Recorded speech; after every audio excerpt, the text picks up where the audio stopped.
Coming up on today's show, we break down the Utah and BYU football game. It's going to be a little bit sad, obviously reliving it, but you will get a player's perspective of what we saw, provide you with all types of insights and analysis that is heard in a different way on the Royal Blue podcast.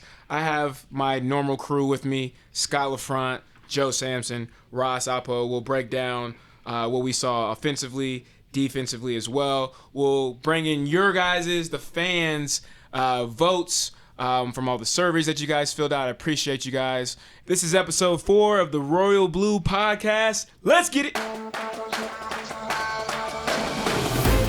Big thanks to all the fans out there that are tuning in right now and all the fans that have just provided so much love over this last week. The word is really getting out there with the Royal Blue podcast, so I appreciate you guys subscribing to the podcast. We are on iTunes, Stitcher, all that good stuff now. All of our social media platforms are up, and our website should be launched here soon, so please go ahead and continue to support us and provide you with your feedback of what you guys want us to talk about, because this is a platform that's created by the players, but it is also driven by you guys, the fans. So we'll talk about in this segment just the overall game, and we'll talk about what we saw, what we liked, what we didn't like, some improvements, and we'll go around the horn with your boy Scott LeFrandt. Scott, give me your insights, details of what you saw for this last game. Yeah. Oh wow. Lots of thoughts about last week's game. I think my takeaway ultimately is positive. I think we knew that it was going to be a crazy game, back and forth, a lot of turnovers, just like it always is. And so we saw how we reacted to those certain situations. I think there are some highlights that I'd like to focus on. I think the first one obviously is Kalani. My very favorite part of that whole entire game. 2 claps and a dab. You guys didn't see that yet, huh? 2 claps and a dab? You guys still didn't see that? I should have just sent it to the text, in the group text, the video. Yeah, I'm sorry. No, you're good. You need to do that. What that is. Now. I should do that. Okay. You know, you got to see the whole video because it's a dance with it. I'm sorry. Anyway, I'm taking away Scott's moment. Go ahead, Scott. No, I think you're good. We'll learn about 2 claps and a dab after this, I guess.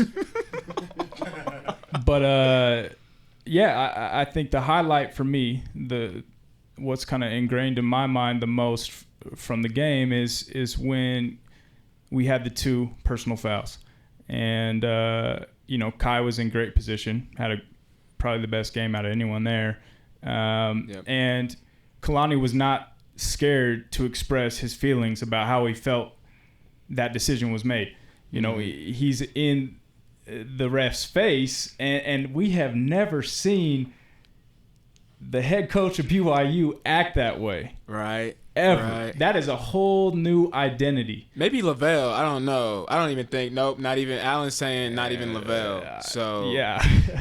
Just I frown. felt like Bronco almost tried to emulate Lavelle. Nice. Like Okay. He tried to be kind of like him. But So yeah, it's the first that we've ever seen. And Ross, what does that do to you as a player, especially if you're Kai? You got kicked out, right?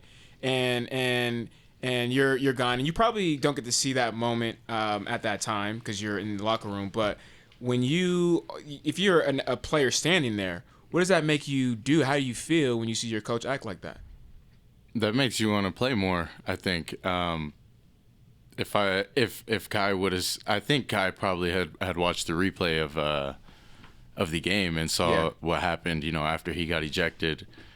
And I think that's going to make Kai play even harder, this week against UCLA. And I think that was perfect what he did. Even though he got in the ref's face, that emotion that he showed a lot to the fans, the players, to Utah's team, just how bought in he is to the program. Well, and so I feel like they're going to play play harder because of what he did. Right, and look at the immediate result. Was Francis Bernard getting a one-handed pick? One-hander. Yep. Literally the next play. Mm-hmm. And that's because Kalani said, we're not okay with that, and we're going to go show you why. And so the guy stepped up and said, yeah, we're going to go make a play. And Francis makes an Odell Beckham. What about this, man? I put myself in those shoes, right, as a player, and I try to bring it back. And I think about Bronco's reaction, how he would be kind of calm and chill, right? We wouldn't know too much, and we don't know maybe if one of our position coaches would have stepped in, but I don't know if I would have had that same energy, bro, to go and make an interception like that. I would almost be down and like, dang, they just robbed us. They robbed us. Woe is me. My guy is gone. Like we got a second string safety in. Like what's, we already are down a corner. Like what am I? That's all the stuff that would be in my mind, man. If I didn't get that reaction. Yeah. So we can see now that the way players are reacting to Kalani is positive and it's working, and you can define that as truth. Then what he's doing is truthfully working. Preach. Let's bring in a heavy hitter, Joseph Sampson. Joe, let's talk about the targeting, and I think targeting was just starting to become new when I left, right? And they started to have more of a definition behind it and more rules. But what did you think about that hit from Kai? I honestly think that it was almost textbook, but that's just me. I thought it was a good clean hit. So I think I was the first year they put targeting in. Yeah. Do you have any targeting penalties? Yeah, I had one targeting call against Boise State. They ran like a fake bubble screen. He ran up the seam, and I probably watched the replay like at least a couple hundred times. So the announcers on ESPN, they were all saying, they're like, it's a good clean hit, but the difference with me is they said I launched. Okay. So I don't feel like he launched like how I did. Right. You know what I mean? So it puts a big difference on the call. And to help the fans out a little bit and give them some expertise, when you launch, you consider that when you leave your feet. Yeah, there, when right? you leave your feet, that's what they call launching. And we clearly saw Kai. I actually saw Kai take like a couple of steps and kind of gathered himself before he made contact. Right. And so to me, man, I just feel like as a player, and I mentioned this on BYU TV on the post game. I was like, if stuff is gonna evolve this way, if the game's gonna evolve this way, my son's playing baseball, man. you know what I mean? And what that is though, with Kai kind of gathering himself, he's thinking about it instead of just reacting. Ah, okay. You know what I mean? Yeah. Because before the targeting call, you're just gonna go. You're gonna go and try to kill him, basically. Yeah. Now he's thinking about the penalty. He's thinking about how he wants to hit him. Just to make sure everything's clean. And it still was clean. In a split second. Yeah. All of that's going through his mind. In a split second, he has to make a decision. So that's it changes the game that way of how you have to think as a DB. I didn't even think about that perspective. It shouldn't. How does that make you feel, Ross? You got to be happy about targeting because you don't get hit. Seeing that play as a receiver, if your quarterback throws the ball up in a position where you're going to get lit up, it's not the defender's job to protect you. Like, I mean, not to launch and leave his feet and do helmet. Yeah. But it's not his this is a setup ball. Let me back up and let him catch it, and then I'm going to hit him. Right, no, bro. If he sets the receiver up and you have a clean hit with your shoulder and you don't leave your feet, that's a legal hit. That's clean. That's football. It's a physical sport. It's and football. So I didn't agree with anything with what those refs were saying. I don't know what they were talking about because it wasn't Kai's job to keep him safe. Ross, that might have been and the realest thing. He did the most he could to make it a clean play and still got ejected. That might have been the realest thing you've ever said in my 7 years of knowing you, man. That was said well. That was well said. Locker room talk. Well Joe. said. That, man, it's. I think it's just frustrating because Ross makes good points, and I mean clearly, he's biased, right? Because he's a BYU alumni, but at the end of the day, he's also an offensive player, and so for an offensive player to say, man, that's nonsense. that obviously tells a pretty good story that, hey, there's something wrong with the system in these plays. And to me, what I hate the most, especially being in digital marketing, bro, like there's no gray areas. It's black or white, right? You mean, and I think these rules in these cases are black or white. You got to, as the NCAA or NFL or any just sports in general, you got to throw out these plays, these gray areas. I mean, you're young Michael Jackson or you're old Michael Jackson. You black or white. There's no in between. Joe got it. Joe got it. There's no in between, man. And I think once you take these gray areas out, you'll start to see games played the way they should be, and not really penalizing these kids about it. Right. So let's do this, man. I want to get to the fans because the fans did a good job, and they answered a lot of the surveys, a lot of the questions. Something that's really good and juicy from one fan is, how long does it take for players to adapt to a new system? Joe, you look like you got something on your mind, man. I mean, it depends on like what position you're playing, obviously. That's actually a good point.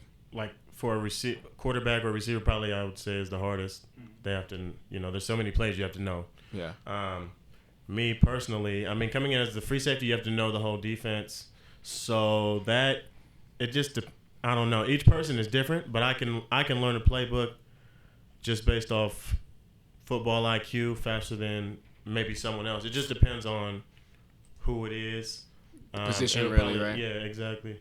Like, for example, there's a lot of people, I ain't gonna say no names, but a lot of our corners didn't know any of the plays. They're like, I'm either manned up or zone, or I have the flats. So,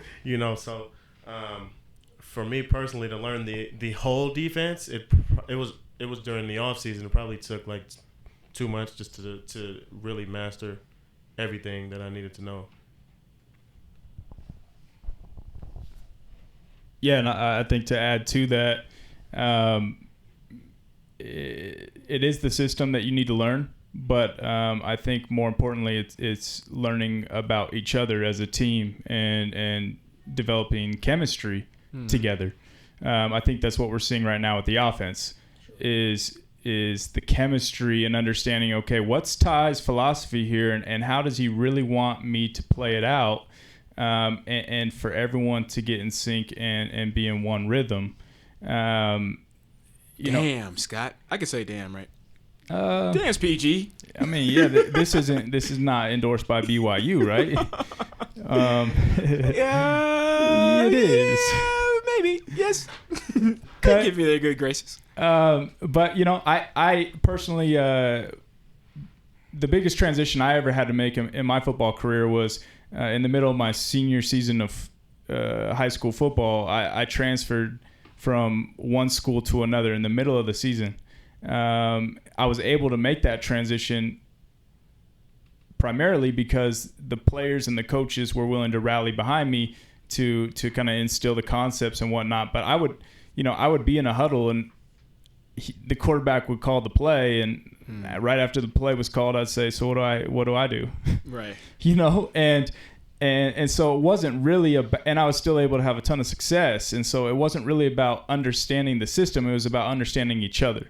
And so I think that's going to be really the biggest trigger point for us is when everyone starts to understand each other. I think the defense is firing on all cylinders right now. It's a little bit easier though, man, because like Joe said, it depends on the position and obviously right. the person, but with defense we are in a reactive state at all times, so it's almost like just follow that dude right there, or like with Ziggy, like he's the quarter, get the guy with the ball, right? You know what I mean? Never played ball or seen a football. I mean, imagine putting Ziggy on the offensive line or at tight end or something and saying, okay, if you see this defensive front, you're gonna go left here, or you're gonna do this, or whatever the case is. Yeah, it's just a little bit harder. Yeah. So yeah, let's do this, man. This is a part of the first quarters, what we're calling it. We'll have 4 quarters throughout this show, and even a halftime show. But so for the first quarter, we'll lay out all of the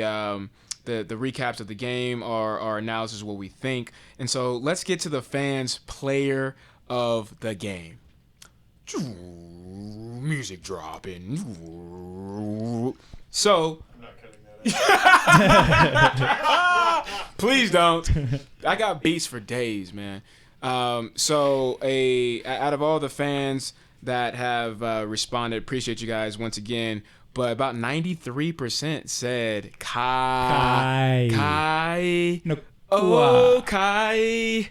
Oh, Kai. Yeah, so Kai, man, I mean, he balled flawless. out. I mean, Joe, you are a former safety. I mean, what do you admire about Kai Nakua's play as a safety? Man, he's a good player. He's very instinctive. He's playing. The game's slowing down for him. I'd say that. Yeah. So what does that mean? Tell Tell fans what that means. Man, it's you're in the zone. So when the game slows down, everything becomes easier. That means you've got an understanding of the game. You've reached a certain point. Are you like in the Of Matrix? football knowledge or of your position, to where you're out there and you're just playing with 100% confidence just because you know what you're doing and what's going to happen, basically. How can you tell if you're in the zone? Like we know each other personally, right? Like ourselves, like, I get this, bro. I'm good. But Ross, how do you know when like your boy, like, if Jamal, like, oh yeah, Jamal has it this year?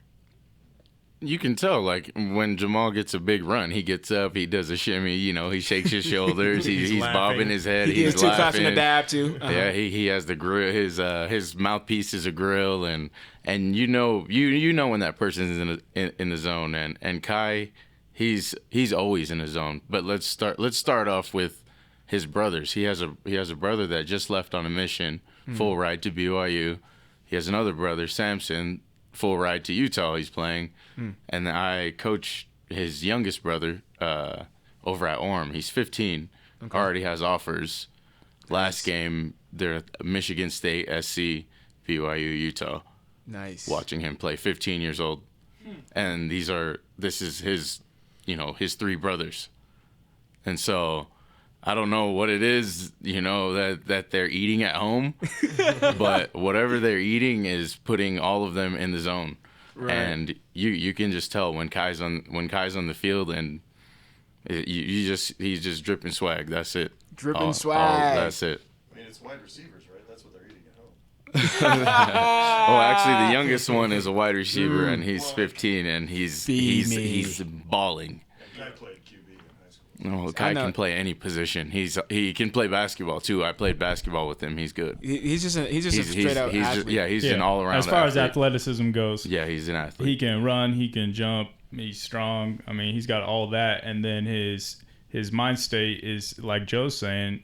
I think his checks and his reads now are second nature. He's seen enough plays that, I mean, he's one step ahead of even the offense.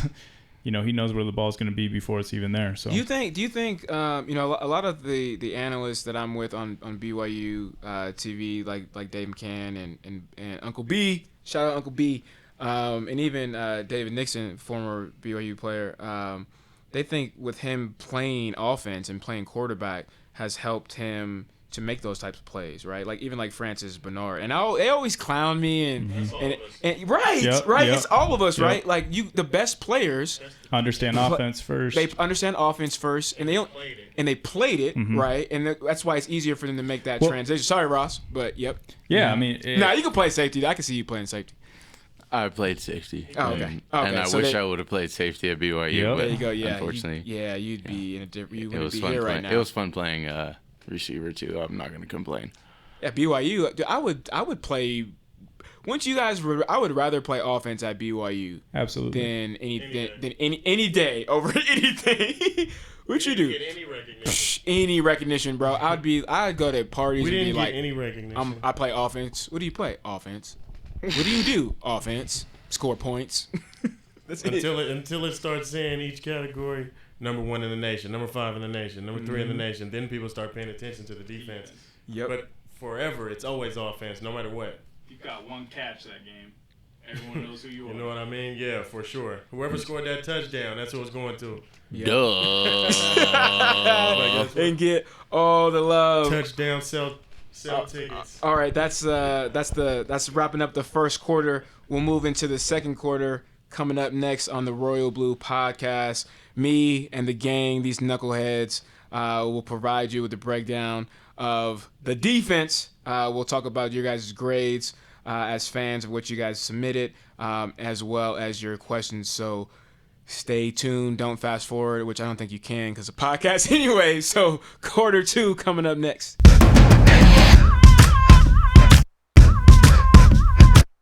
Welcome back to the Royal Blue podcast, a platform that was created by the players for the fans. I'm your host, Brian Logan, with my co-host, Scott LeFrandt, Joe Sampson, Ross Apo, becoming regulars and originals on this podcast.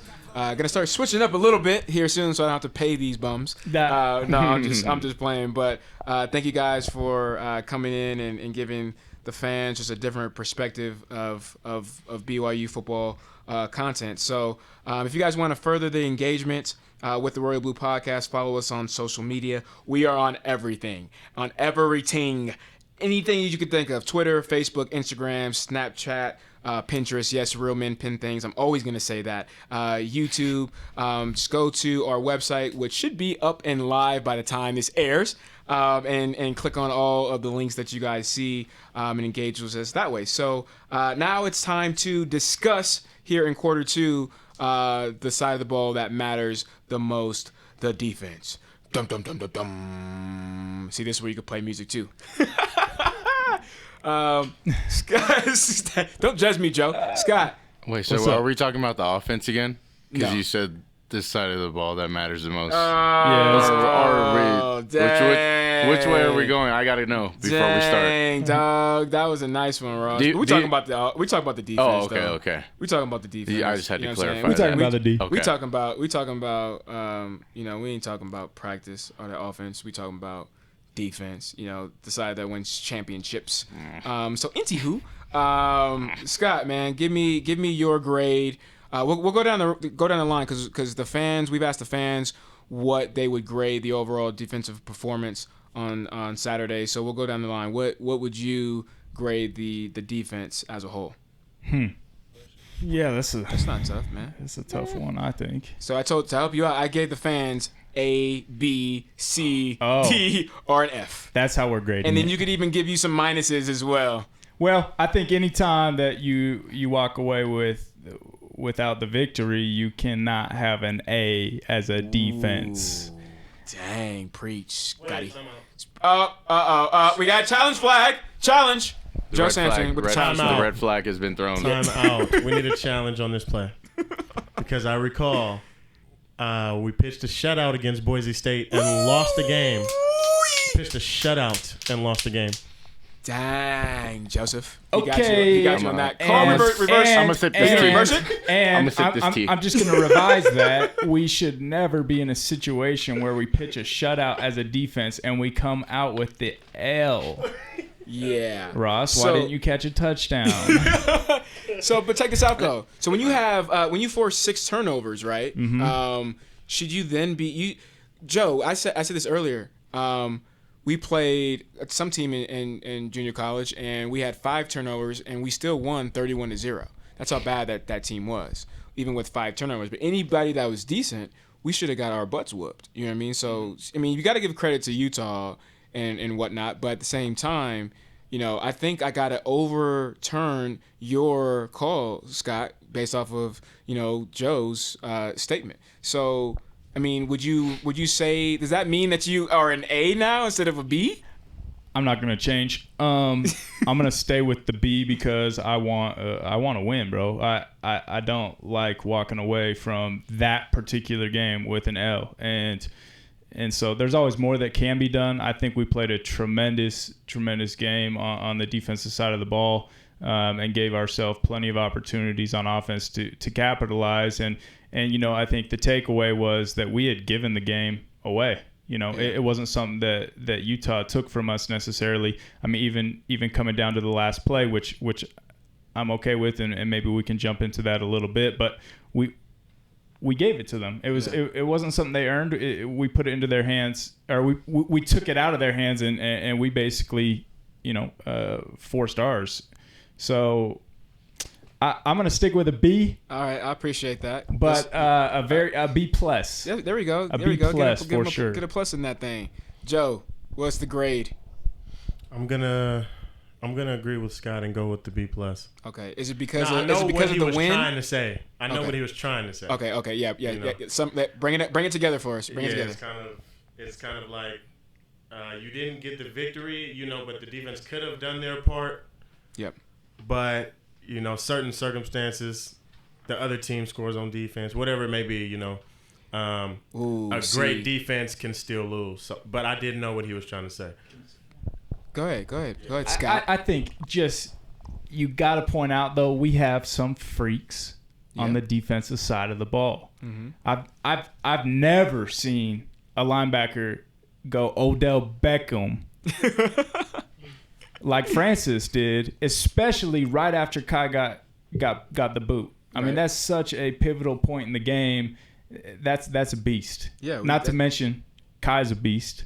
I call that mental stability, man. Being mentally strong. You know what I mean? Because you, like we said earlier in the show, your sergeant, your captain got the boot, but then you come back and you make a play. Mm-hmm. You know what I mean? Mm-hmm. And yeah, I mean that shows. I think that gives a lot of hope to me as an analyst and as a fan that there's gonna be so much trials and adversity that you go through, especially as a defense when the offense, Ross, gives up turnovers and whatnot, and then you have a 20-play drive, and then the offense goes out there for 2 plays and throws an interception. And you're like, dang, dude, I can't even sip my pickle juice. Dang, I gotta get back on there. I can't even find my mouthpiece right now. I'm just trying to breathe. So yeah, I get what you're saying. So Ross, with that being said, what would you grade as an offensive player? What would you grade this defense? I'd have to give the same grade. And it sucks that the first play of the game was a pick six. Yeah. And I said the show before, anything that can happen bad will happen. And in this game, yes. It happened the very first play. Joe and I were watching together. Yes. I was like pulling my hair out. I was so mad because every time we play them, anything bad that can happen always happens. But I think the defense, they kept the team in the game, and Utah, they had a fast running back that I've never seen. Yeah, and he was moving around, and I think he's one of the fastest in the Pac-12. Yeah, I mean he might be the fastest person in the world from what I saw. World crazy. He we did a good job at containing him for the most part. Yeah. And then you have Francis that got that one-hander pick on him, as well, and that real wheel route in the open field. So I would say that I came into this quarter gonna give the defense an A for their performance. I mean, anytime you can cause as many turnovers. But the fact that you guys kind of swayed me a little bit as far as we didn't get the W. But then, Joe, when you were like, okay, the fact that Utah got a pick six and scored, I mean, not only did they hold this offense to, minimal scoring, but they also scored themselves when their offense couldn't score. So at the very end of the day, when you look at Ray Lewis, man, we said this at junior college, when our offense sucked, we were like, bro, we got to score. Anytime we got an interception, we would practice this. No lie, I'm not lying. Joe's right here. He's my witness. We would literally practice getting an interception and pitching the ball back during practice because we knew, we had to score or we had at least had to get it to the 10 for a field goal. Not even the 20. We got to get to the 10, bro. We don't got a kicker. We don't got a kicker, bro. We got to get to the 10. We did that at BYU, too. So, yep. Yeah. Practice. Hey, calm down. Wait, hold on. I didn't hear you, Joe. Say it again. Say it again, Joseph. I said we pitched the ball every time we got a turnover too. Oh, at Brigham? Weren't you part of that? Pitch it. Everybody. You just see a flying V. Weren't you part of that team, Ross? I was. No. Okay, let's bring in the fans, man. Again, thank you guys for submitting your votes, and I'll say that 56% of the fans vote or graded the defense as a B. So I think that's right along with us as players. Another 40% 43% said A. So, but see, I was with that 43% as well, right? And I think after hearing us talk and really breaking it down of how a defense could really win a game, right, rather than not lose a game, can kind of maybe get them to sway their answer. And especially when you look at that 20-play drive that they had, I mean, so it took a lot of time off, and yeah, guys are tired and gassed, but I mean, the best defenses always find a way to make a play. They always find a way to fight through that, adversity, whatever the case is. So appreciate you, fans, for helping out with that. Let's get into some of the questions that the fans have for defense. Let's start with you, Scott. How frustrating is it when you can't stop a drive? Man, I think when they just chip away and convert third and short, or even third and long, sometimes it can be deflating. But ultimately, as a defense, you got to look each other in the eye and say, hey, they haven't scored yet. They haven't won anything yet. I mean, cool, they've converted a couple third down conversions. And I think if you come in with that kind of mentality, hey, they haven't, no blood has been drawn yet. And we still have an opportunity to stop them all the way down to a goal line stand if we have to. And so, yeah, it can be draining. It can be testing, physically, mentally, emotionally. It tests you to the very core. And so, but ultimately, I think it's going to show you what type of team we have, or what kind of character our defense is made out of. Bro, the biggest thing is what you said to me is the emotionally and mentally. Because that right there, dude, is like, we're all athletes. Mm-hmm. We all wear our pants the same way. We all get dressed the same way, except for Ross, because he's on the offensive side. But you guys know what I'm talking about. And so we're all skilled, but who is mentally strong? And I think we get that from Bronco a little bit, right? That mentality, because he did like Navy SEAL type of things. And so this is a good question leading into that for Joe. Did Broncos' weekly practices work you too hard during the week, so you are ever too tired on game day? No way. Okay, why? Impossible. Why is that impossible? I've been worked to where my body was sore, though. Yeah. But we just had such high standards when we played. We played a couple games before the game started. Perfect plays, I'm sure my fellow alumni remember. Perfect plays. That's where we did. It was a walkthrough, but it was a sprint. Alan, so you do 60 plays straight against the scout team, sprinting. This is the day before the game. And you have a water break, and then you do 60 more plays. Please play some music right now. When you edit this, please play some music. Your body just starts to feel it a little bit. But it's never affected my play. I say I wouldn't think about it anyway. Do you think it's because you're so like focused on the game once I get in the stadium, so it doesn't matter. Well, and when do you ever play at 100% health? I mean, it's the adrenaline. Game one, maybe. Maybe getting through fall camp without any. Depends on how big time you are. But, right. Depends on how big time you are. But yeah, I think ultimately the adrenaline of the game will take over, and you're ready to go. We'll talk to Ross about this one. How do you react when you get 6 turnovers and only 19 points to show for it? I want you to answer that because you are an offensive player. Obviously, that's a little shot to you. But at the end of the day, it's still a team effort, right? And even though the defense gives you the ball, you still got to score. So it doesn't just fall on how the defense feels. The offense can feel, the same way or a type of way or whatever the case is. That would just give me the worst stomach ache. But Taysom is such a good leader that I don't see that ever happening again. And again, this was against Utah, a rivalry team. Anything can happen. I don't know why, but against Utah, anything could happen. You can get 20 turnovers and still lose a game. True. And I think Taysom will come back and Jamal they'll bring the team together and not let this happen. Not let something like that happen again. Do you think that Taysom's leadership and his maturity and how people do follow his lead would help the offense and defensive players kind of overlook the fact that they didn't really score a lot. They weren't successful off of 6 turnovers. And compare him to some of the other quarterbacks that you've been around.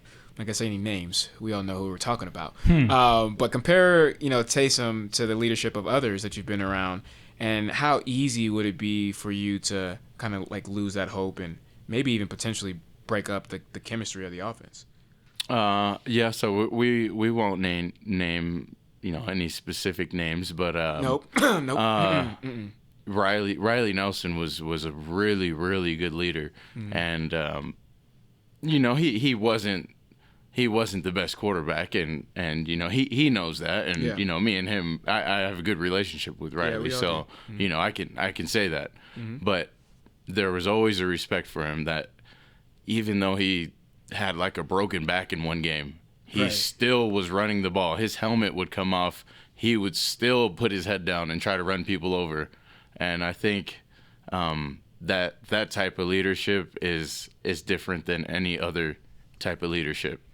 Right. And I really appreciated like everything that Riley did for the team, and he always laid it all out on the field, and I think the players we all saw that, so we all tried to do the same, tried to reciprocate it for him because of what he was doing. Beautiful stuff. Beautiful. And are we getting that same thing out of Taysom? I mean, how many injuries has he come back from? Yep. And his will and desire to try and lead this team, I think, is more deeply rooted than probably any other guy on the offensive side of the ball, aside from maybe Jamal. They're probably equivalent. But I think this game might propel them into a. I'm hoping that it propels them into a situation where, listen, we got to take advantage of every opportunity that we have. And I think we're going to start to see more points on the board moving forward. This is great stuff, man, because us as fans and fans that haven't played the game or seen this perspective, you kind of start to lose hope. Some of the questions that I haven't read from the fans offensively, is does this concern you? Why aren't things clicking right now? And the players can easily take the same route and have the same type of questions, but when you have a leader like that, like a Riley or a Taysom, you don't even let those things not even fester. You don't even think about it. You know what I mean? It's not even in the back of your mind. You literally think, well, shucks, that's our best player. Then and best players. You included Jamal or whoever in there, the group. Then that's what we got to roll with. Let's go ahead and suck it up. Let's get it together, and let's do what we got to do to make them better and keep feeding them the rock. Because that's what we do as the defense to help out guys like Ross on the offense. So good stuff. Thank you guys for participating. Coming up next on the Royal Blue Podcast, we will discuss overall thoughts of the games and maybe specific situations in the game. We'll talk about Kalani going for 2 instead of 1. Maybe talk about Jamal a little bit more. So all that coming up next on the Royal Blue Podcast. I will never stop like a marathon in Boston. Don't get it confused, cause I never feel exhaustion. I will take your gun, then I hold it off a hostage. Know your boy be running it in. I'm your host, Brian Logan, alongside former players Joe Sampson and Scott LeFrandt. Ross got a little bit scared of the last quarter. Him being an offensive player, we went into a deep dive with the defense, so he is gone. So appreciate you, Ross, for taking all those hits, getting right back up, and continuing on with giving us your insights on the Royal Blue Podcast. So thank you to all the fans that have supported us so far. We'll get into the third quarter of play, and we really want to talk about the decision of Kalani going for 2 instead of 1. So what do you guys feel about that decision? So I was watching it all play out, right? And right when Taysom scores, he looks over at the sidelines and he gives the huddle signal. He puts his hands together like this, like bunch, and he gives the huddle signal. And what that signifies is, hey, I want to go for 2. I want to win this game and get out of here. And right as he did it and momentum was kind of shifted our way as we had capitalized on that drive, I was all for it. Here's my thing. Let's do a no huddle and let's go for 2 and Taysom dives over the goal line and then let's get the heck out of there. Right? And I think the approach would be, and I don't know what was being communicated, but if I was Ty, I would be getting in the huddle at the beginning of that drive, and I would be saying, we're going to score, and after we score, we're going to go for 2, and we're going to walk out of here. That's what we're doing, right? But what I saw was Taysom saying, hey, I want to go for it, and then coaches considering it. Then there was maybe a timeout or there was some sort of delay, right? Now momentum's been lost just a little bit. Utah's regathering themselves. And as we go to line up, Colby Pearson's coming on the field late. Yeah, yep. And at that moment, that was the sign right there. At that moment, call timeout. No, we didn't have any more. We didn't have any more. Really? We didn't have any more. At that point, I almost would have put my hands up and said, let's take a delay. Yeah, and then go for it. There you go. We talk, Scott. We have many talks like this about these spiritual talks and signs and all this stuff. I would have been like, nope. This is a sign right now. When you come out of a timeout and you don't have the appropriate personnel on the field, that is a sign that's not gonna work. I'm gonna kick a field goal. I would have took a delay and just kicked the field goal. Right. That's what I would have done, man. So and I like your point though with the momentum. You know what I mean? The Utah defense, is somewhat gassed, right? They just drove down, so many yards in a short amount of time. They're gassed. The crowd is low, right? There's no momentum, right? There's no energy, and so now you kind of are, striking them when they're down. Yep. You know what I mean? Let's go no huddle. Taysom just dive in, and then let's all get the flip out of Rice Eccles. Yep. Let's go. Let's go back to Provo. Yep. We get the flip out and go flip some burgers. Yeah. Joe. That's all preparation, but I do like a coach that's gonna play to win the game. Yeah. Players always appreciate that kind of coach. Let's win the game. That's against them. We've got 2 yards to go. Let's win it. So you were Who wants it more? You were in this situation with Boise, Boise, right? Yeah. Oh man. So I mean, what's the difference between that situation with Boise, that play with Boise, and this? Was that coming to your mind right when they were lining up for 2 to go win it though? Was it like, oh, Boise? No. Or do you think they were going to get it? So, as far as them, you're saying them going against us, right? When our defense, when they went for it on 4th down? Yeah, no. When Coach Mendenhall tried to go for 2. Oh, to go for right? 2? Yep, tried to go for 2, right? You guys didn't get it. Y'all got to realize our team is so different. What we took it as is Bronco trusts our defense enough to try to win this game. Yeah. Offensively, if not, our defense will do it. That's kind of how our mindset was. So, I'm all for it going for 2. If it's gonna win the game, if everybody believes in it, let's just go do it. Yep. I think a lot of the players, you heard some in the post game interviews, and even in this week, they were like, "Man, we knew that we were gonna go for it." Kalani said it. We were gonna go for it if we scored, and that just gave us so much confidence. That much more confidence because he had confidence, in us. Exactly. So I think again, you talk about, we talked about Taysom in the other quarter. Even though the offense and Taysom isn't as successful because of his leadership skills and ability, you want to follow him. Same thing with Kalani. He may make a bad mistake, like Taysom may make a bad throw or play, but because of that leadership and you're bought in, you follow him whatever you do, whatever you want to do. Isn't it interesting how everyone has reacted to Kalani's decision to go for 2 as opposed to Coach Mendenhall, who went for it against Boise, and that was not the right call. Everyone kind of said that. Or when Coach Mendenhall calls a timeout out of nowhere or things like that. Whereas I think people's reactions to Kalani's coaching is he's bought in and he's trying his best to win the game, and we're with him no matter what. Yep. Yeah. No, I think that shows so much in Kalani and even the guys for them to take part of it. But as a player, man, I love it, dude. And I think too, you wonder if things would have been different with Jamal being there. You know, Absolutely. obviously you want to put it in your best player's hand, but you know, there really wasn't a lot from Jamal. You know, I know he ended up getting banged up a little bit. Well, it sounds like he'll be good and ready to roll, but obviously we'll see when the game comes along. But I noticed Jamal was running extremely hard, so I'm willing to go with he would have got that. Oh yeah. And He was running that hard, so and he would have wanted it enough to not allow himself, you know, to not get over that power line.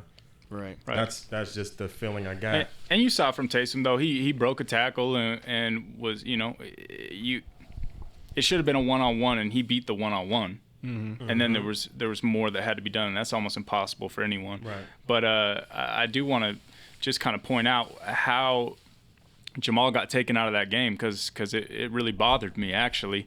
In a head-to-head battle, there should be some mutual respect for one another, especially for a guy like Jamal who's been in this state and everyone knows who he is and his potential future to continue on and play the game of football. I was frustrated when I saw how they took him out. That, you know, after the refs called 2 penalties on us that may have been petty calls, Utah goes on to face mask Jamal, twist him around, and have a guy come low on him from behind. It was one of the dirtiest tackles I've seen in a long time, and to me is communicating the fact that they have no respect for. I mean, it almost makes me want to feel like a Max Hall in a sense that it's like, listen, I mean, Jamal's put so much time and effort into this, and potentially this could be you know, something that propels him and his family into a whole new experience, and he deserves that opportunity. And for one game to just stop that because you decided to do a cheap shot, I just think that should have been addressed, and it was sad that they didn't even pull a flag out.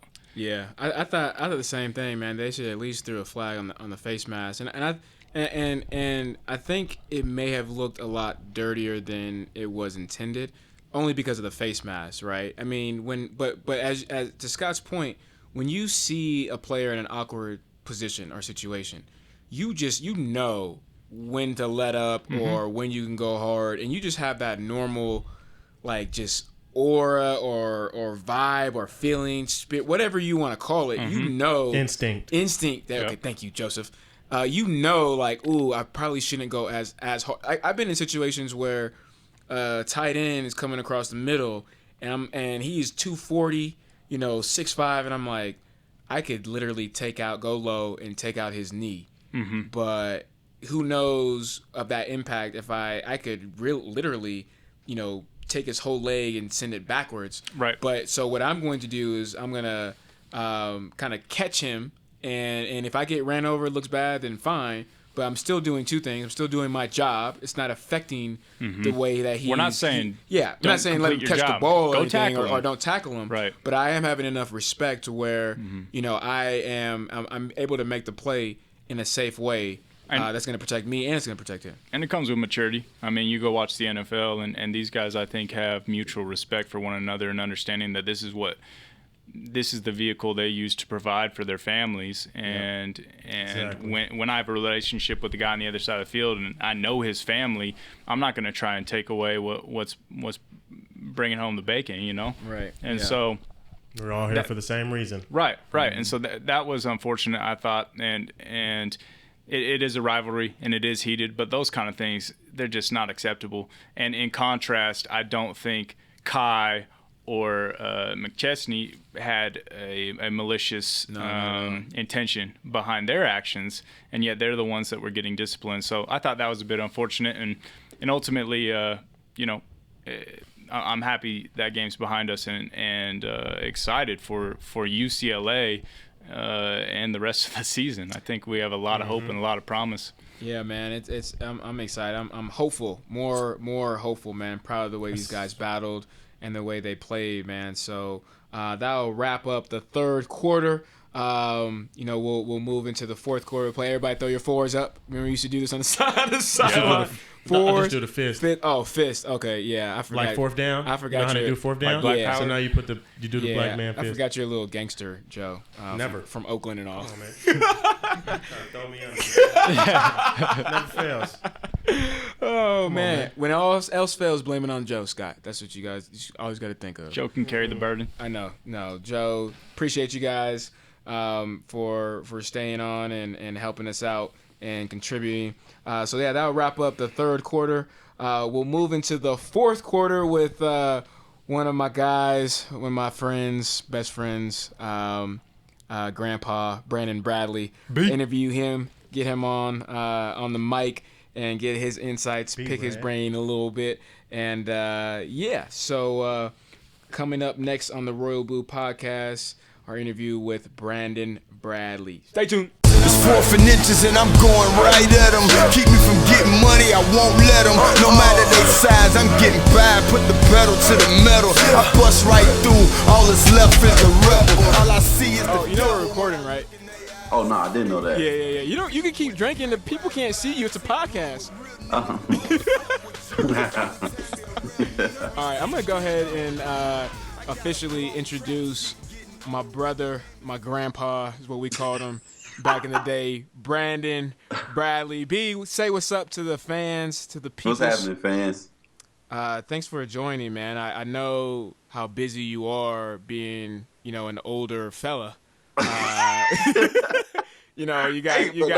Don't start with the old jokes, bro. You got a wife, you got kids. Kids got kids. Kids ain't got kids yet, bro. And so let's start off by just telling the fans, what years you played and what you did or didn't do in your case,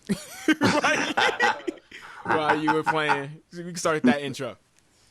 Well, I played from 2006 to 2010. Brian Logan had the opportunity to be on the team with me. Oh, here we go. I'm sure I taught him quite a bit. Played with Scott as well. Played with Ross his freshman year. Joe, we never had the opportunity to play together. That's about it, man. I was one of the blue collar guys. Just went out there and did my job. I did not have as many interceptions as Brian. Mm-hmm. Granted, 4 of his 5 interceptions were thrown right to him. There was only one that was thrown to me. The other 3 were tipped. You got to get it right. Same thing. Get it right. Same thing. Yeah, that's about it, man. That's it. We had some good times. He never called me Ross. Who is Ross? He said you never called him Ross. I never called him Ross? No, he said what was the name that you called him? You always called me something else. You always called him something else, he said. And I'm thinking of it right now. He's thinking of it right now. Starts with an S. I'll give you a hint. It starts with an S? Yes. I don't know, bro. What did I call you? I gave everybody nicknames. Silky. I remember. Oh, Silky. no, I remember. I do remember that, dog. Silky. I turn around to Silky. What's up, Silky? Silky smooth. Didn't we call somebody like Milk? Or that was JC with Joe, right? We called somebody Milk. Remember that? Milk. We used to call Scott Bingle, remember? Because he had them orange and black cleats. Please, Bingle? I remember. Bingle. Mick wouldn't give me the new cleats yet, bro. Oh, you're right. They wouldn't give him the new cleats. See, they give walk-on kickers cleats, but they won't give them to DBs, man. How might have times changed, Brandon? How you tell me about it, bro? First of all, have you been down on campus to see the what's it called for the players? The lounge. That'd be the Royal Blue Podcast. The lounge by the players for the fans. No, I haven't seen that. Bro, wait till you see. I seen the pictures though. You gonna be upset, dog. Dude, I was upset when we left and Coach Mendenhall decided to offer black swag, like cleats and gloves. That is true. I'm like, man, that is true. I've been mad ever since, dude. You just gonna keep being upset too, bro. I am, but like Joe says, I'm still alive. I didn't die, so I guess that is true. I guess I'm good, man. But no, I need to come down and talk to you a little bit more, man. And it's a shame that we are all live 5 minutes away, but You live a little bit more than 5 minutes away, bro. Where are you living at right now? I'm in Springville. Oh, you going to the boonies? Nah, it ain't the boonies, bro. You went to the boonies it's right on me. before you get to the boonies. You went to the boonies It's the on me. suburb. It's the suburb of the boonies. It's a suburb of Provo? He's a country boy again. I didn't know Provo had a suburb. Oh, my gosh. Yeah, we got to kick it, man. I got to see your grandkids, man. No, I ain't got no Your grandkids. kid, dude, I'm kind of embarrassed because I bet your kids are taller than me right now. Amaya is about your height right now. Dang, dude. She was like to my belly button when she was like 3. Yeah, she at least looking at your nose, straight ahead, at least. Yeah, see, I can't come around too often because I can't discipline her. I can't be telling her what she gonna punk me. It's just joining the fun, dog. You know what I mean? You heard Makai, all y'all can just play dolls. Oh, that's funny. I got to shave first though, so they don't make it think.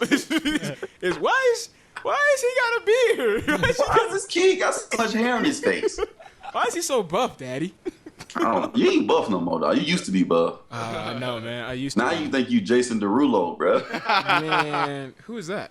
You know that singer, the one you wear your hair like. You know, I don't listen to gospel and Lil Wayne and Drake. That's a nice contrast, bro. You can look at my playlist right now. That's all I got on there. Is just that. Listen to gospel and Lil Wayne.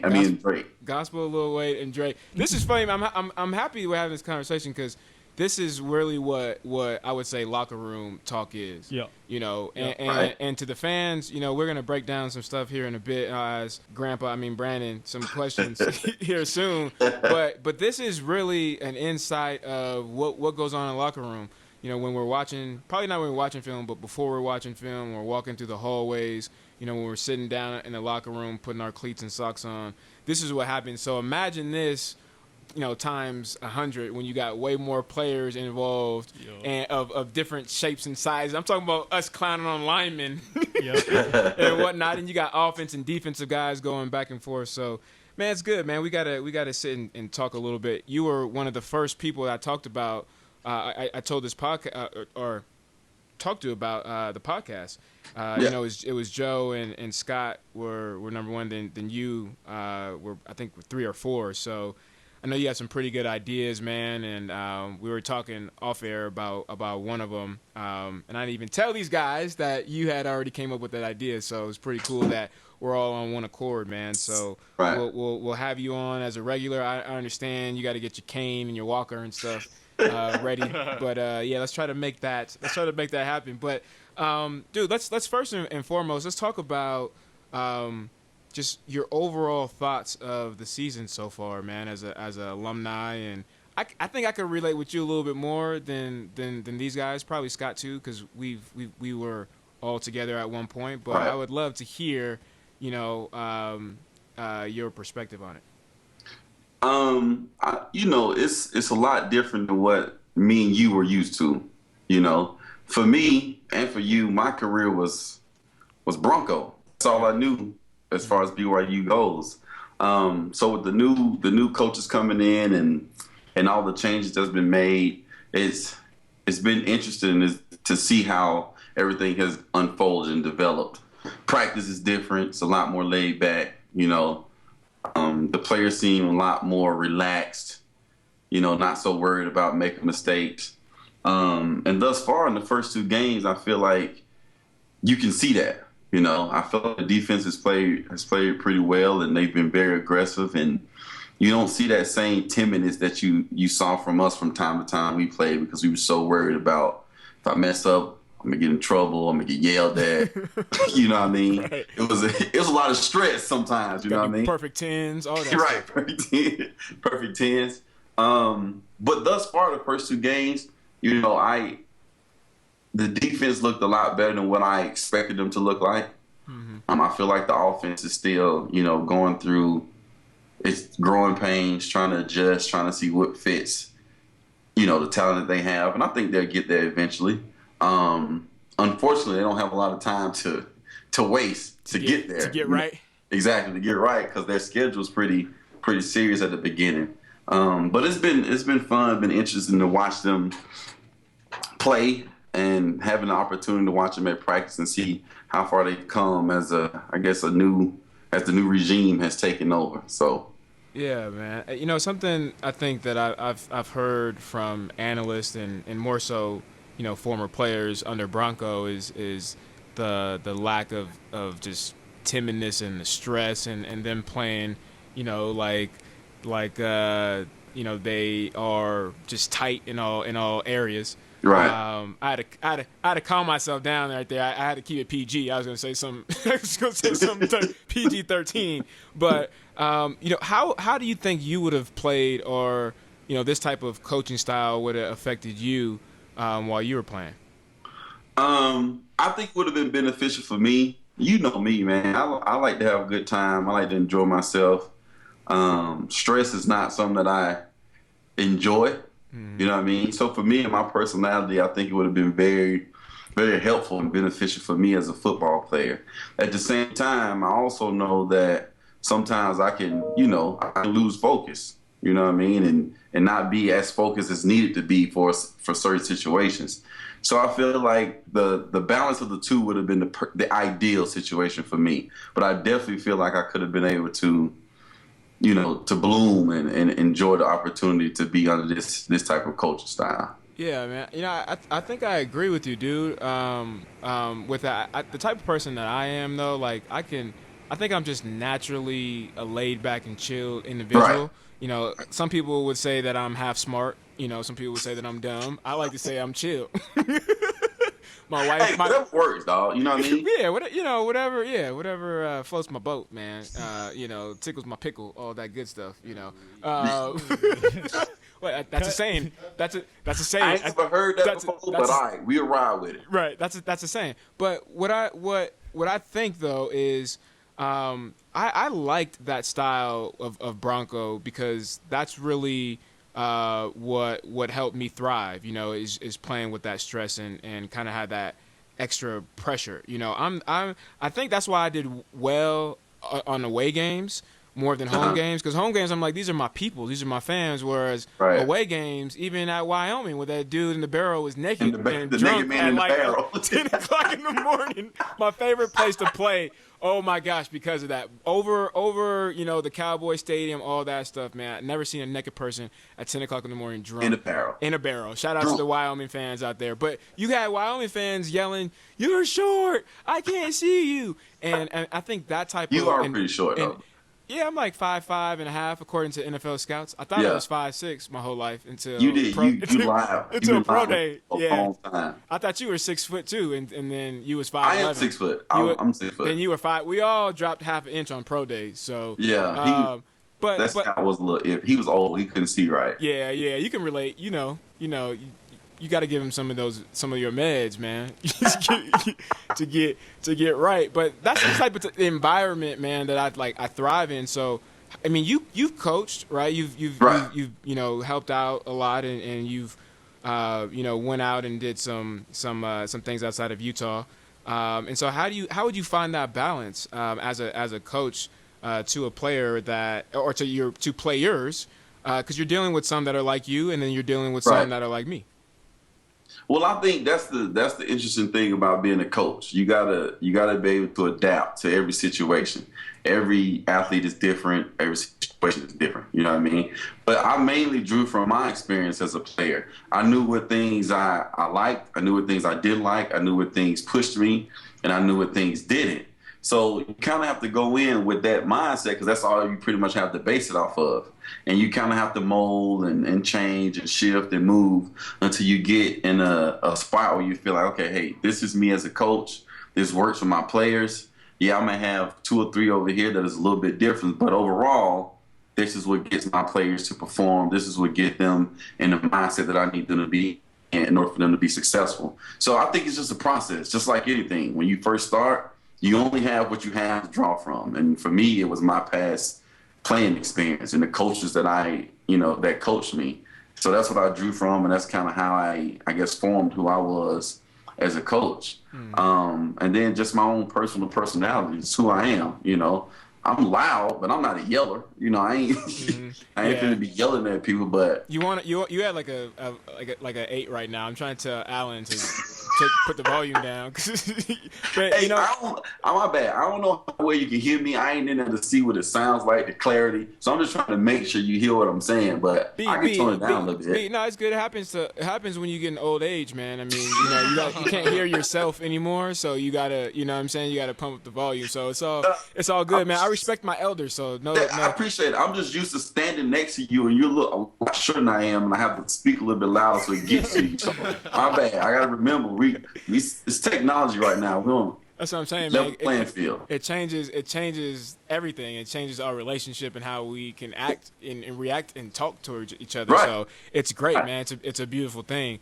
Let's B. What do you think about you as a player being able to convey what you just said just now to Bronco or Coach Hill and say, hey, you know what? This is my learning style. This is what you're already laughing. This is my learning style. This is how I like to be pushed in these types of ways. I mean, do you think it's good or it would be beneficial for players nowadays to go and tell the coaches? I do. It's for me, it's like as a coach, I want my players to be able to perform. The better they perform, the better they make me look. Right? So if I'm yelling at you and it does nothing to motivate you or help you get better, then it's not benefiting me. It may feel good at the moment for me, but you're not helping me look good, And as a DB, your mind gotta be clear, your confidence gotta be high at all times. Yep. Be yelling at you, telling you suck. At football and life. And life though. And life. It's not, it's not gonna get you to the mindset you need to be in and know you perform. So I think it's good if a player feels like, hey, coach, this is what I need you to do. This is what motivates me. This is what helps me. I feel like as a coach, if your true goal is to help your players be good football players and be even better men, I think you kind of have to take that into consideration. Yeah. Yeah, definitely, man. I think that's what I love about Coach Sataki. Listening to some of the players talk after the game, they're like, well, Coach said we're putting this behind us. We have another opportunity to go play ball and to not let this affect us as players or as husbands, as sons. Go back to our families of who we are. And that touched me, man, because I was like, whoa. I just learned I've heard it before. I heard it, but I never really saw it in that type of way. And so the stuff that he is teaching has affected me, just from a post-game interview.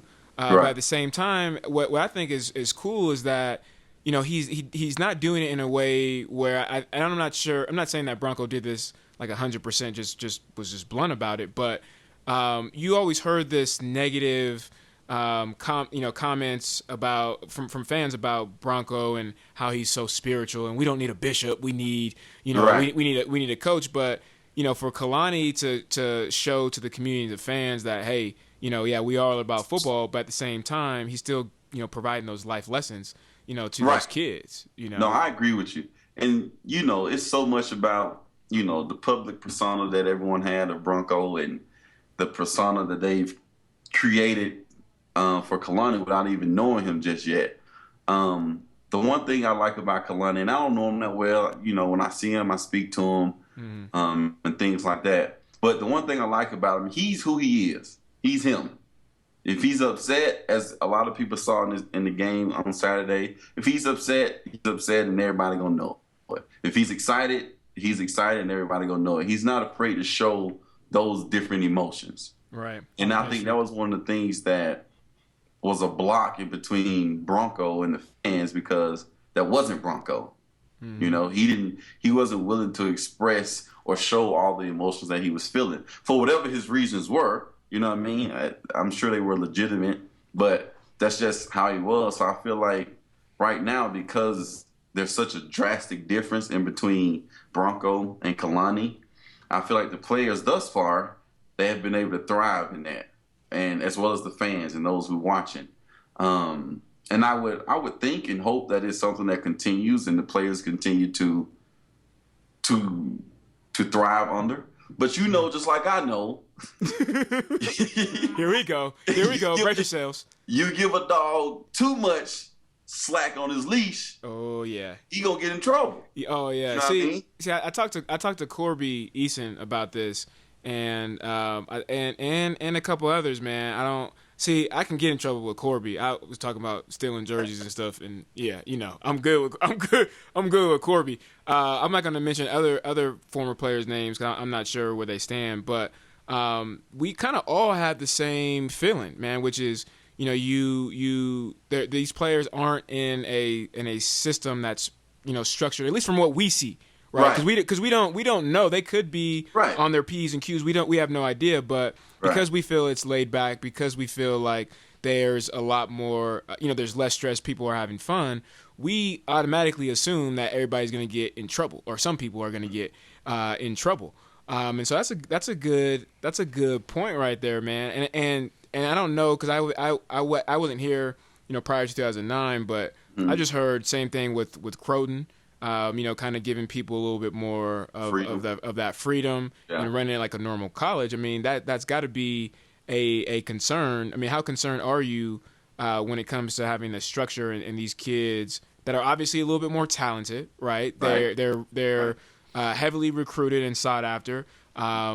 Usually that means they're black and not Mormon. I'm just saying it. B. You're black and you're Mormon. True. I'm just saying it. You were a good player. I'm just saying it. So No, you're right. a lot of these kids aren't going to come out with this a strong foundation and a base, spiritually, that's going to keep them guided with a long leash.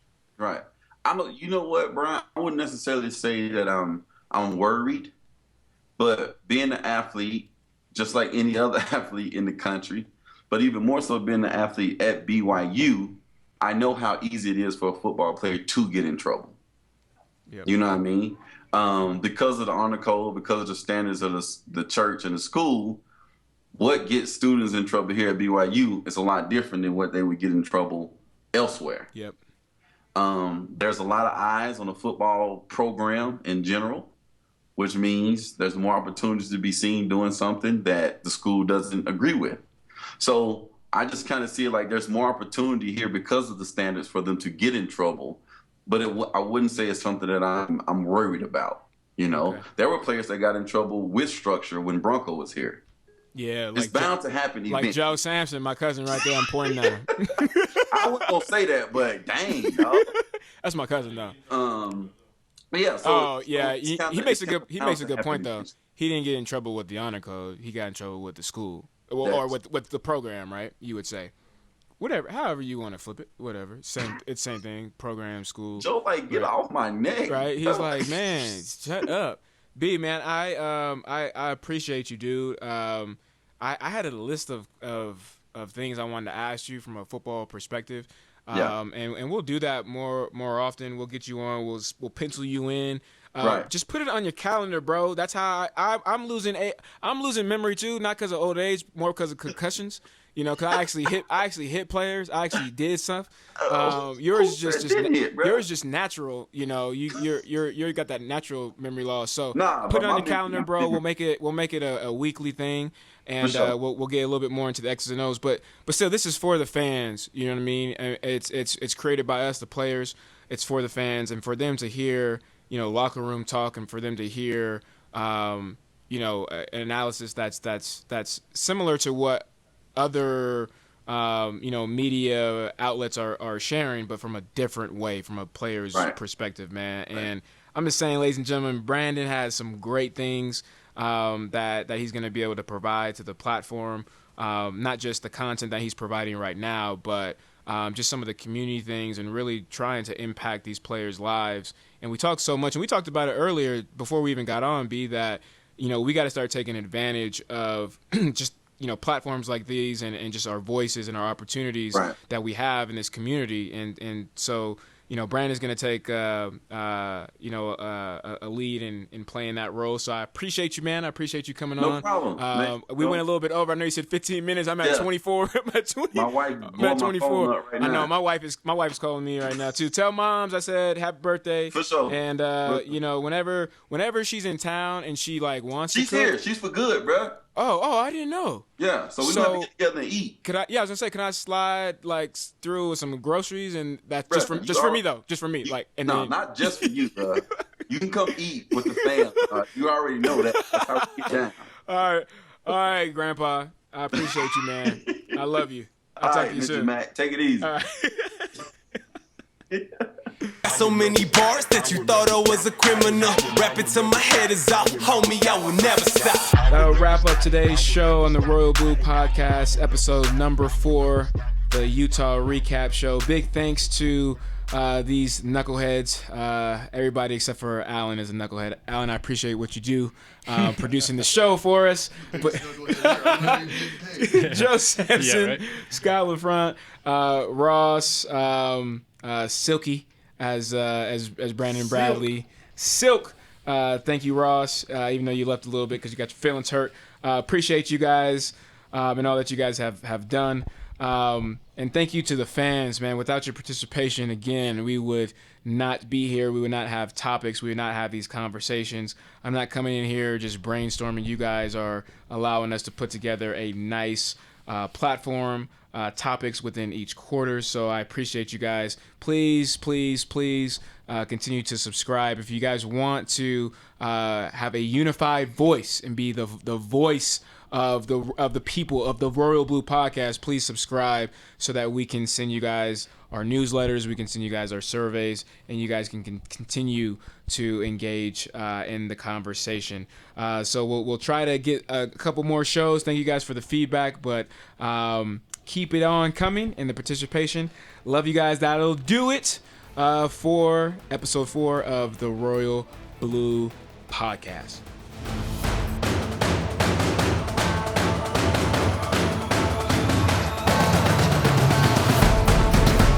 Thank you, guys. And that's another Cougar. First down! Hey, we should get that. I remember that, man. I miss those.